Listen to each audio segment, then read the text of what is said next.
fais comme si niveau son, il n'y avait rien. Ma blague n'a pas fonctionné. J'ai essayé de vous perturber, c'est solide. Une équipe solide. Et clap! Tu pourrais passer me voir? Un problème? Non, rien de grave, mais passe me voir après. Du harcèlement?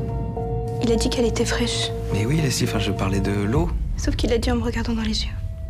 Le film est inspiré de l'histoire de Teddy, ouais. On sait qu'on parle d'un endroit de sincérité, de légitimité, de raconter cette histoire et de se questionner sur la responsabilité de ce professeur par rapport à la situation qu'il a créée. Et ce qui était beau, c'était de voir comment Teddy, en filmant et en donnant la parole à tous les protagonistes et en les comprenant tous, en fait, était dans un vrai endroit de justesse. Il se comporte mal avec ma sœur, vous trouvez ça normal? Écoutez, son frère m'a explicitement menacé de mort. Mais qui va te protéger?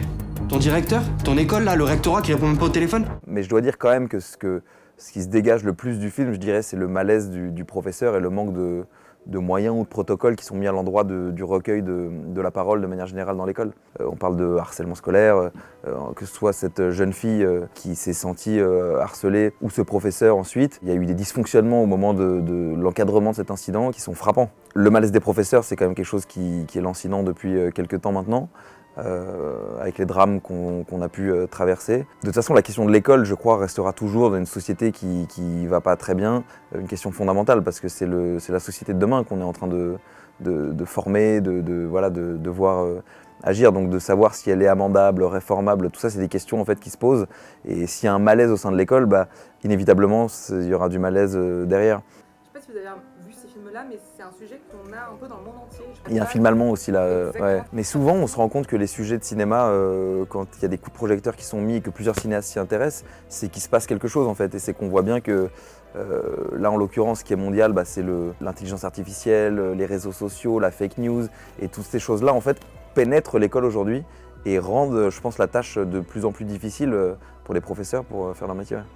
Moi j'ai des parents profs, donc c'est vrai que très tôt, j'ai su qu'il y avait un parallèle entre ce que je faisais moi de préparer un personnage et eux, comment ils préparent un cours, j'ai pu le voir. Ouais. Comment on se présente à ses élèves, qui est un public, comment on les captive ou pas, comme peut l'être un film, comment on construit son cours, comme une dramaturgie. Après, eux, ils sont un peu d'un autre temps, d'une autre époque, mais ils sont devenus universitaires assez vite, mais ils ont un peu enseigné en collège. Et donc oui, ils m'ont raconté un peu leurs souvenirs. Et les élèves entrent et sortent de la classe, entrent et sortent du collège, on n'a jamais le temps de leur parler. C'est pour ça que j'ai pris le risque de sortir du cadre. Et vous pensez que c'est à vous seul de le régler, ce problème? Ma méthode en fait de travail, elle est un peu toujours la même. Alors après, il y a plus ou moins d'action dans certains films, plus ou moins de matière à réfléchir dans d'autres. Donc en ça, ils s'opposent un peu, mais sinon, c'est toujours le même processus pour moi. C'est comprendre qui je joue, d'où il vient. Là, je savais bien que c'était un rôle plus lourd en termes de ce que le personnage traverse que peut-être ce que j'ai eu à jouer avant. Quoique quand même, dans le Chant du Loup, à la fin, il y a des questions de guerre nucléaire, donc c'était quand même solide aussi à porter. Mais là, je dirais dans les tiraillements, dans la remise en question, dans les questions de culpabilité, de responsabilité, de méthode, et surtout, c'est à la hauteur en fait du script et de l'écriture que j'ai trouvé formidable et justement pleine de complexité, de nuances, d'ambiguïté.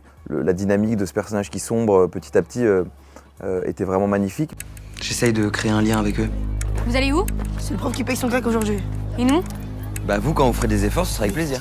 La boucle est bouclée, d'autant plus que du coup, je me suis souvenu de moi en tant que jeune acteur qui commençait dans ces rôles-là. Et du coup, j'avais le parallèle de ces jeunes acteurs que j'avais en face de moi. Et je dois dire que j'étais tellement pas à la hauteur de ce qu'ils ont proposé là pour ce film. Enfin vraiment, là j'ai eu affaire vraiment à des acteurs accomplis, hyper puissants, quoi. Force de proposition, souple, libre. Et pour vous dire le niveau d'exigence, à Toscane, Duquesne qui joue Leslie, elle est tellement professionnelle et tellement investie qu'elle est dure avec elle-même. Et parfois, elle fait une prise qui est exceptionnelle et on sent que derrière, elle s'en voulait, elle avait l'impression d'avoir raté et tout. Donc le seul truc que je lui dis, c'est déjà, t'as pas raté. Et en plus, c'est bien de rater.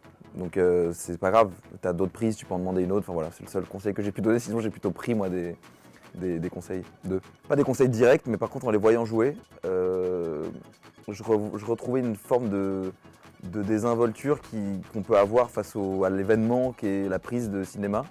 Et du coup, en fait, il y avait une fraîcheur en fait, qui était magnifique. Est-ce que vous auriez pu être un bon prof? Un prof de quoi?